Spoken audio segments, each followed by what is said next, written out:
오늘 말씀 보도록 하겠습니다. 우리 지난 시간에 우리 요한계시록의 말씀을 우리 차근차근 하고 있고 우리 에베소 교회에 대해서 얘기했습니다. 마지막 때를 살아가는 교회에게 하시는 그 말씀이 요한계시록에 기록되어 있습니다. 요한계시록 1장 11절의 말씀 보면 이렇게 기록되어 있죠. 한번 같이 읽도록 하겠습니다. 요한계시록 1장 11절 말씀입니다. 한번 같이 읽습니다. 시작. 이르되 내가 보는 것을 두루마리에 써서 에베소, 서머나, 버가모, 두아디라, 사대, 빌라델비아, 라오디게아 등 7 교회에 보내라 하시기로. 요한계시록의 말씀은 그 7 교회를 대표하는 그 7 교회를 향하여서 하시는 예수 그리스도의 말씀입니다. 즉 말세를 살아가는 교회들에게 하시는 예수 그리스도의 명령이자 편지라는 거예요. 특별히 교회에게 하시는 예수 그리스도의 말씀 가운데 첫 번째 에베소 교회에게 말씀하십니다. 그러면서 에베소 교회가 대표적으로 그 첫 번째 말씀을 전하지만 교회에게 있어서, 이 말세를 살아가는 교회에게 있어서 가장 중요한 그 첫 번째 중요한 그 포인트에 대해서 예수님께서 말씀하시는 거죠. 그 첫 번째 중요한 포인트가 무엇이었다라고 얘기하고 있어요. 말세를 살아가는 교회는 교회된 사명을 회복해야 되는 것인데, 그것이 무엇을 회복하는 것이다? 처음 사랑과 처음 행위인 지상 명령을 회복하는 것이다. 지상 명령의 사명을 회복하는 것이다 라고 말씀드렸습니다. 요한계시록 2장 4절에서 5절 말씀 보면 이렇게 얘기하고 있습니다. 한번 같이 읽도록 하겠습니다. 그러나 너를 책망할 것이 있나니 너의 처음 사랑을 버렸느니라. 그러므로 어디서 떨어졌는지 생각하고 회개하여 처음 행위를 가지라. 만일 그리하지 아니하고 회개하지 아니하면 내가 내게 가서 내 촛대를 그 자리에서 옮기리라 라고 얘기합니다. 말세를 살아가는 교회에게 가장 먼저 회복해야 될 것이 있는데 그것이 처음 사랑과 처음 행위다 라고 얘기합니다. 에베소를 향하여서 처음 사랑과 처음 행위를 회복하라고 하는데 그 처음 사랑과 처음 행위가 무엇이었습니까? 우리는 사도행전의 말씀을 통하여서 에베소 교회가 처음 개척되었을 그때 행해졌던 그 사역을 통해서 그것이 무엇인지 우리는 발견했습니다. 그 사도 바울의 사역을 보면 그것이 어떤 사역이었는지 우리는 발견할 수 있다고 했습니까? 바로 예수님께서 승천하시기 전에 제자들에게 분부하신 말씀인 지상명령의 사명이었다, 지상명령의 사역이었다라는 것을 우리는 발견할 수 있다라고 얘기했습니다. 마태복음 28장 18절에서 20절 말씀 보면 이렇게 기록되어 있습니다. 한번 같이 읽습니다. 시작. 예수께서 나와 말씀하여 이르시되 하늘과 땅의 모든 권세를 내게 줬으니 그러므로 너희는 가서 모든 민족을 제자로 삼아 아버지와 아들과 성령의 이름으로 세례를 베풀고 내가 너에게 분부한 모든 것을 가르쳐 지키게 하라. 볼지어다 내가 세상 끝날까지 너희와 항상 함께 있으리라. 이 지상명령의 사명이 에베소 교회가 개척되었을 그때에 그대로 행해졌음을 우리는 발견할 수 있습니다. 사도행전 19장 1절에서 2절 말씀 보면 이렇게 기록되어 있죠. 한번 같이 읽을까요? 같이 읽습니다. 시작. 아볼로가 고린도에 있을 때 바울이 윗지방으로 다녀 에베소에 와서 어떤 제자들을 만나 이르되 너희가 믿을 때 성령을 받았느냐? 이르되 아니라 우리는 성령이 계심도 듣지 못하였노라. 사도 바울이 에베소 지역에 갔는데 그곳에 있는 사람들이 성령이 계심조차 알지 못했다라고 얘기합니다. 그리고 나서 5절, 6절, 7절 말씀 보면 이 사도 바울의 사역이 그대로 나옵니다. 같이 읽습니다. 시작. 그들이 듣고 주 예수의 이름으로 세례를 받으니 바울이 그들에게 안수함에 성령이 그들에게 임하심으로 방언도 하고 예언도 하니 모두 12사람쯤 되었더라. 사도 바울의 그 사역이 뭐였어요? 아버지와 아들과 성령의 이름으로 세례를 베푸는 사역을 에베소 교회에서 하였다라는 거예요. 그리고 나서 8절에서 10절까지 말씀 보면, 사도행전 8절에서 10절까지 말씀 보면 이렇게 기록되어 있습니다. 같이 있습니다. 시작. 바울이 회당에 들어가 3달 동안 담대히 하나님 나라에 관하여 강론하며 권면하되 어떤 사람들은 마음이 굳어 순종하지 않고 무리 앞에서 이 도를 비방하거늘 바울이 그들을 떠나 제자들을 따로 세우고 두란노 서원에서 날마다 강론하니라. 2해 동안 이같이 하니 아시아에 사는 자는 유대인이나 헬라인이나 다 주의 말씀을 듣더라. 사도행전 20장에 에베소 장로들을 향하여서 사도 바울이 얘기하는 것은 3년 동안 밤낮 쉬지 않고 너희에게 가르쳤다, 하나님의 나라의 말씀을 가르쳤다라고 얘기하고 있는 거예요. 그러니까 2년에서 3년 정도를 하나님의 나라의 그 비밀들과 말씀들을 밤낮으로 사도 바울이 뭐했다? 가르쳤다라는 걸 볼 수가 있는 거예요. 마태복음 28장 20절의 말씀 그대로 순종하고 있는 거죠. 내가 너희에게 분부한 모든 것을 가르쳐 지키게 하라 라는 이 사역을 그대로 순종했다라는 것을 볼 수가 있는 것입니다. 즉 사도 바울은 에베소 지역에 가서 제자들을 만나 제자로 삼고 아버지와 아들과 성령의 이름으로 세례를 주어 성령을 받게 하고 회당에서 석 달 동안 하나님 나라를 강론하고 또 그 중에 제자들을 따로 세워서 두란노 소원에서 날마다 하나님의 말씀을 강론하기를 3년 동안 밤낮 쉬지 않고 했다는 얘기입니다. 이것이 에베소 교회가 처음 세워졌을 때의 모습이라는 거예요. 즉 지상명령의 사명이 그대로 순종되는 그 사역을 바로 사도 바울이 에베소 교회를 개척할 때 그 사역을 했던 것이고, 그것이 요한계시록의 에베소 교회를 하시는 말씀을 통하여서 처음 사랑과 처음 행위다라는 것을 우리는 발견할 수 있다는 거예요. 그러면서 우리는 이것을 통해서 말세를 살아가는 교회가 가장 먼저 회복돼야 될 그 신앙의 기본이 무엇인가, 교회가 교회되는 것의 기본은 무엇인가, 바로 처음 사랑과 처음 행위인 예수 그리스도께서 우리에게 부탁하신 지상명의 사명을 회복하는 데 있다라는 것을 우리는 발견할 수 있다라는 거예요. 그렇다면 우리는 두 번째 교회인 서머나교회에게 하시는 말씀을 통해서 말세를 살아가는 교회에게 하시는 두 번째 당부의 말씀이 무엇인지 우리가 발견해 보고자 합니다. 첫 번째, 이 서머나교회를 통하여서 교회들에게 하시는 그 하나님의 말씀의 그 첫 번째는 무엇이냐? 바로 예수 그리스도, 너희가 믿는 하나님, 그 예수 그리스도가 누구이신지 기억하라 입니다. 요한계시록 2장 8절 말씀 한번 같이 읽도록 하겠습니다. 같이 읽습니다. 요한계시록 2장 8절 말씀입니다. 서머나 교회 사자에게 편지하라. 처음이며 마지막이요 죽었다가 살아나신 이가 이르시되 라고 얘기합니다. 서머나 교회에게 예수 그리스도가 편지하며 말씀해 주십니다. 근데 그 예수 그리스도가 어떤 분이다 라고 얘기하고 있어요. 처음이며 마지막이며 죽었다가 살아나신 분이다 라고 얘기합니다. 이 말씀은 무엇을 얘기하냐? 요한계시록 1장 17절에서 18절에 나오는 영원한 통치자이신 예수 그리스도에 대해서 얘기하고 있는 거예요.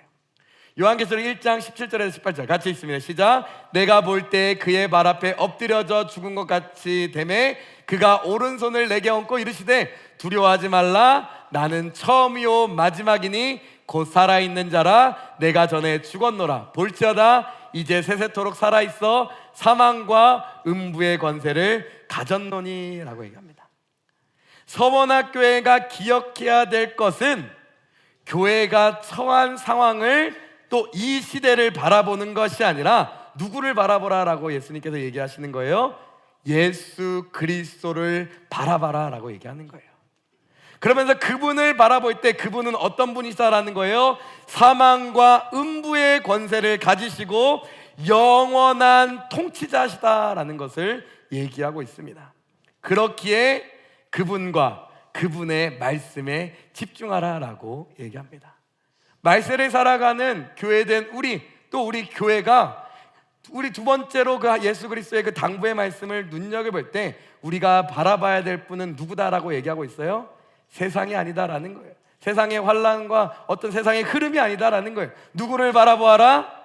영원한 통치자이신 예수 그리스도를 바라보아라라는 거예요.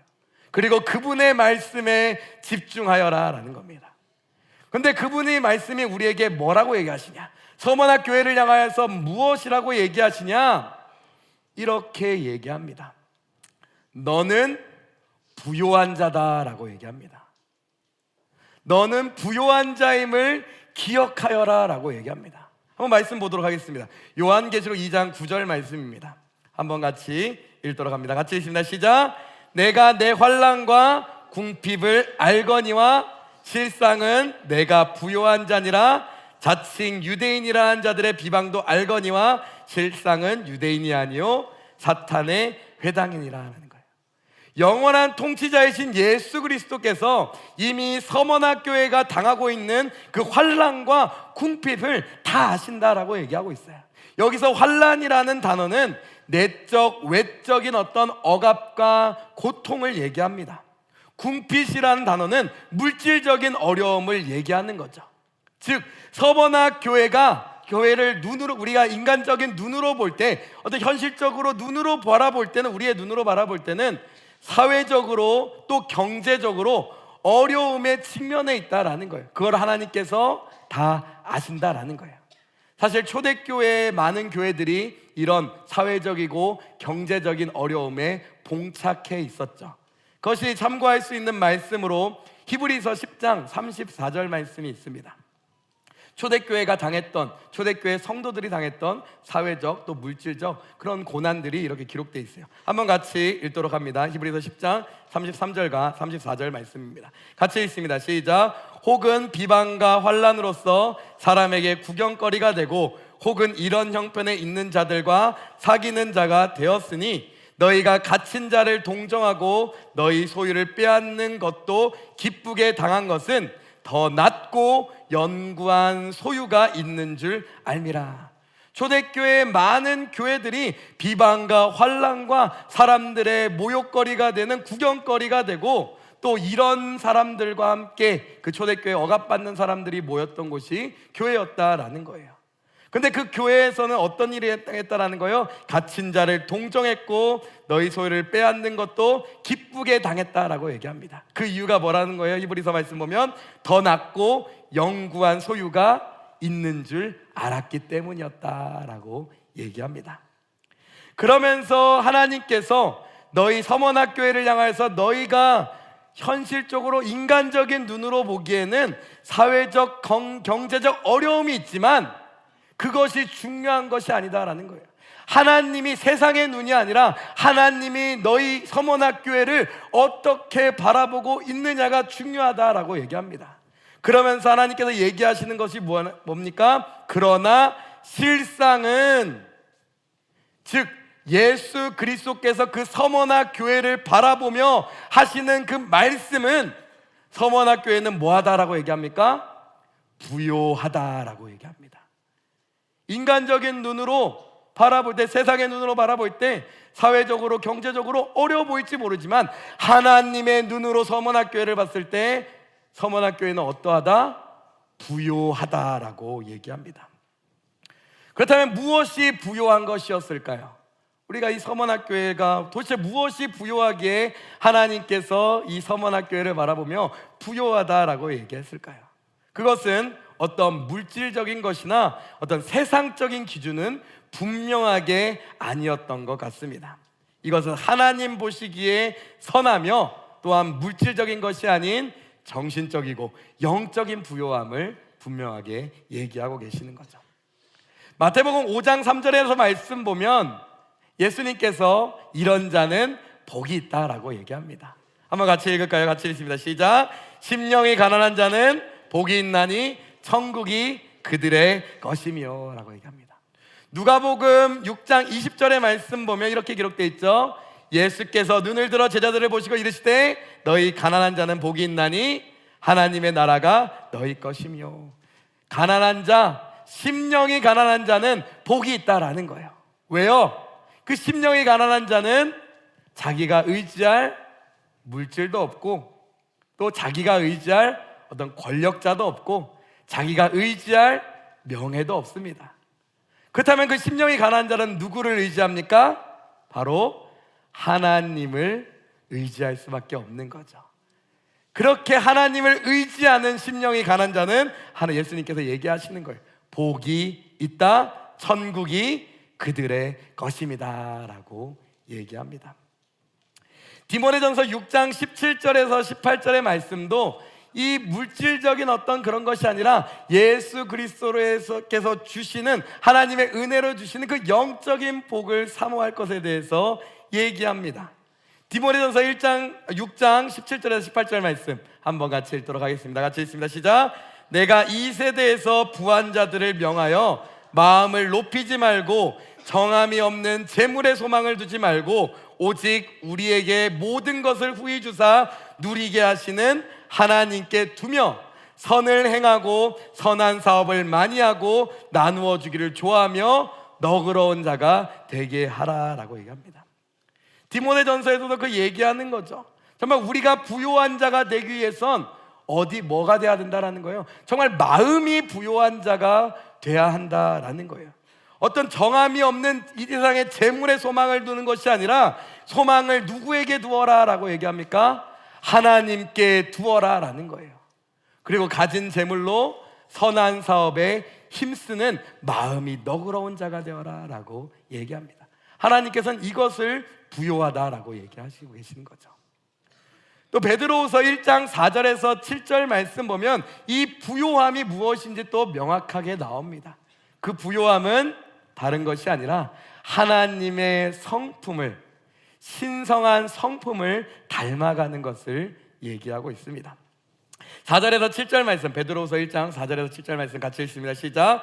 이로써 그 보배롭고 지극히 큰 약속을 우리에게 주사 이 약속으로 말미암아 너희가 정욕 때문에 세상에서 썩어질 것을 피하여 신성한 성품에 참여하는 자가 되게 하려 하셨느니라.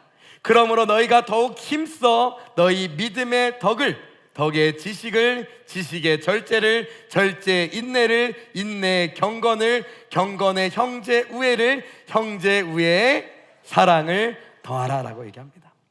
하나님 보시기에 부요한 것, 또 그 넉넉한 것, 은혜로운 것, 자비로운 것, 영적인 축복이 무엇이냐? 베드로후서 1장 4절에 7절에 그것은 하나님의 성품을 담는 것이다 라는 거예요. 이렇게 얘기합니다. 보배롭고 지극히 큰 약속을 하나님께서 우리에게 주셨다라는 거예요.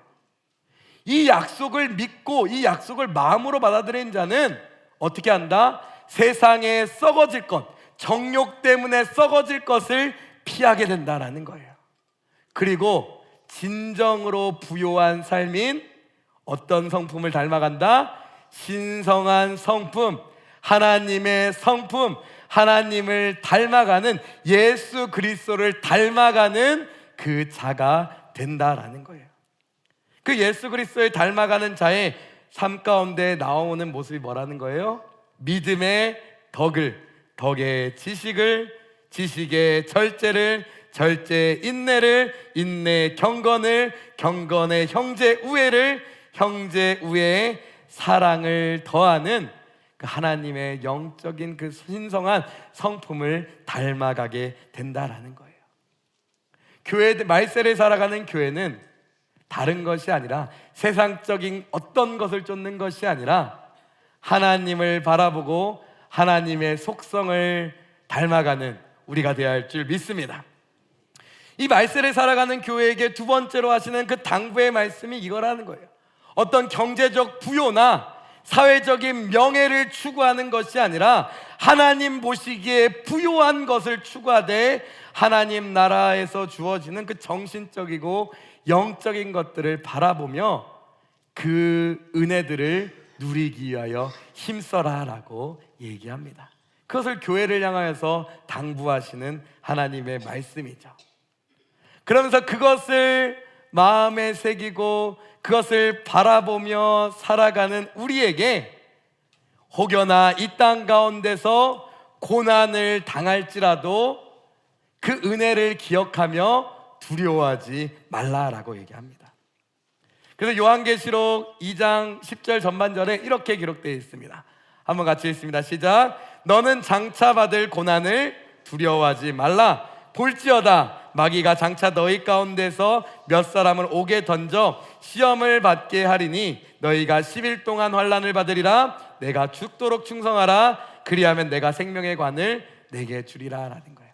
하나님이 너희를 향하여 부요하다 여기시고 부요하다 말씀하시기에 너희는 혹여나 이후에 그런 고난을 당할지라도 10일 동안 환난을 받으리라 라고 되어 있는데, 이건 짧은 기간의 고난을 얘기합니다.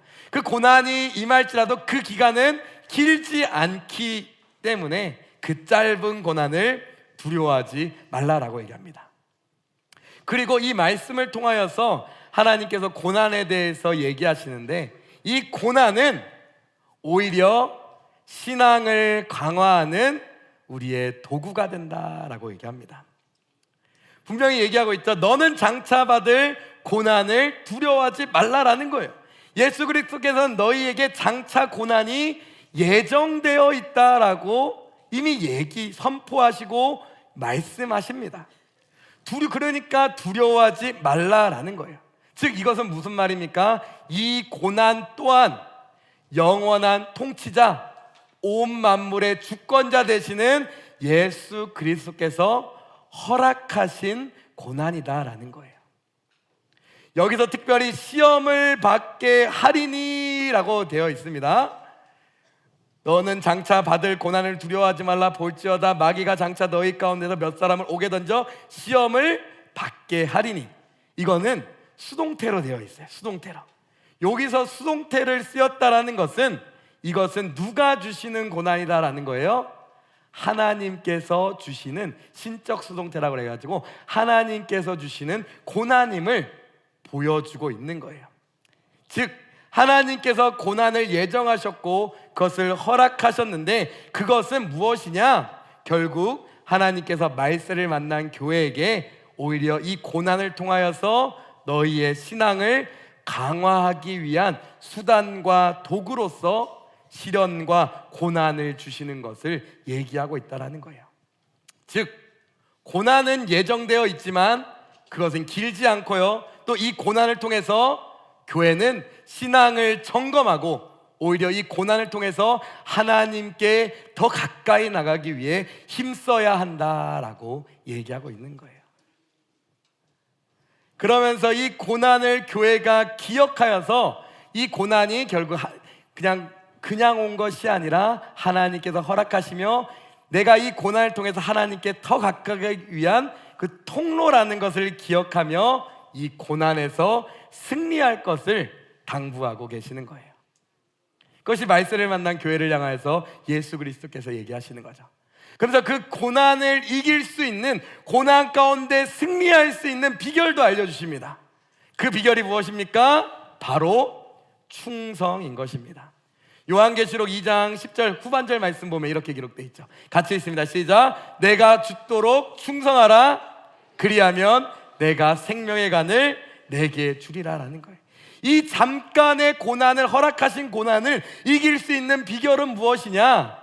이미 다 해답을 우리에게 알려주신 거예요. 다른 것이 아니라는 거예요. 성령의 열매 중 하나인 무엇이다? 충성의 열매를 맺는 것이다 라는 거예요. 고린도전서 4장 2절에 이렇게 얘기하고 있습니다. 고린도전서 4장 2절 같이 있습니다. 시작. 그리고 맡은 자들의 구할 것은 무엇이다? 충성이다 라는 거예요. 우리가 구해야 되고 정말 간절히 바라고 지켜야 될 것은 뭐다라는 거예요? 충성이다 라는 거예요. 그렇다면 무엇에 충성해야 하는가? 그것은 바로 서원학교회가 가지고 있는, 앞서 하나님께서 서원학교회를 향하여서 칭찬하신 그 부요한 것들을 계속 유지해야 된다라는 거예요. 무엇에 충성을 다하냐? 끝까지 충성을 다하느냐? 이미 예수 그리스도께서 서원학교에게 너는 부요하다라고 했던 그것을, 그 부요하다라고 했던 그 마음을 계속해서 충성해 나가가야 한다라는 거예요. 즉 무엇입니까? 세상의 기준에 충성되는 것이 아닌 하나님 보시기에 선한 영적인 그런 것들에 충성을 다해야 된다라는 거예요. 그것이 말세를 만난 교회를 향하여서 예수 그리스도께서 두 번째로 당부하시는 내용들인 것입니다. 말세의 고난은 길지 않습니다. 그리고 이 고난 또한 하나님께서 우리의 신앙을 강화하기 위하여서, 우리가 더 하나님께 가까이 나가기 위하여서 허락하신 것 뿐입니다. 그렇기에 하나님의 주권을 우리는 신뢰하고 오로지 하나님의 기준에 충성됨으로 살아가야 할 것을 우리에게 요한계시록의 말씀을 통하여서 우리에게 말씀해 주고 있는 거죠. 말세를 살아가는 우리 동탄순복음교회 성도 여러분, 교회된 성도 여러분, 이 서원학교에게 하시는 그 하나님의 말씀을 마음 가운데 새기시는 모든 분들 되시기를 예수님의 간절히 축원하고 기도드립니다. 그리고 여러분들을 향해서 하나님께서 말씀하시는 거죠. 너희 안에 무엇이 있다? 하나님 보시기에 부요한 것이 있다라는 거예요. 이 부요한 것을 주님 다시 오실 그날까지, 그 짧은 고난이 있을지라도 주님 다시 그날까지 그 부요한 것에 충성을 다하는 교회가 되어라 라고 우리에게 말씀하시는 줄 믿습니다. 오늘 말씀 요약하며 우리 결론 내리도록 하겠습니다. 요한계시록의 말씀은 말세를 살아가는 교회에게 보내는 그리스도의 편지입니다. 각 사람, 우리 교회된 우리에게 하시는 하나님의 말씀이신 거죠. 그리스도께서 교회에게 가장 먼저 말씀하시는 그 말씀은 무엇이냐? 바로 처음 행위와 처음 사랑인 지상명령의 사명을 회복하라라고 말씀하십니다.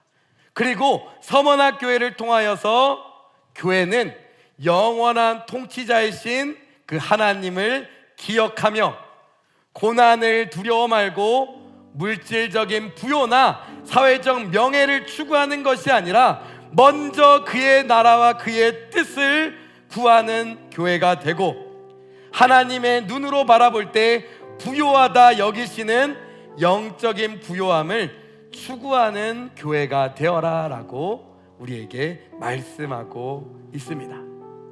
그리고 말세를 살아갈 때 우리가 승리할 수 있는 비결은 바로 성령의 열매 중 하나인 충성의 열매를 우리 삶 가운데서 열매 맺는 것이다 라고 우리에게 말씀하고 있습니다. 귀 있는 교회된 우리는 성령이 교회들에게 하시는 그 말씀을 마음에 새겨야 될 줄 믿습니다. 그래서 우리 마지막 우리 요한계시록 2장 11절 말씀 읽고 오늘 설교 마무리하도록 하겠습니다. 한번 같이 읽습니다. 시작. 귀 있는 자는 성령이 교회들에게 하시는 말씀을 들을지어다. 이기는 자는 둘째 사망의 해를 받지 아니하리라. 귀 있는 자는 성령이 교회들에게 하시는 말씀을 들을지어다. 충성을 다하여 이기는 자는 충성의 열매를 맺어 결국 이기는 그 자는 어떻게 된다? 둘째 사망의 해를 받지 아니하고 영생의 축복을 받는 은혜를 누리게 된다라는 거예요. 이 영생의 축복을 받는 우리 성도님들 되시기를 예수님의 간절히 축원하고 기도드립니다.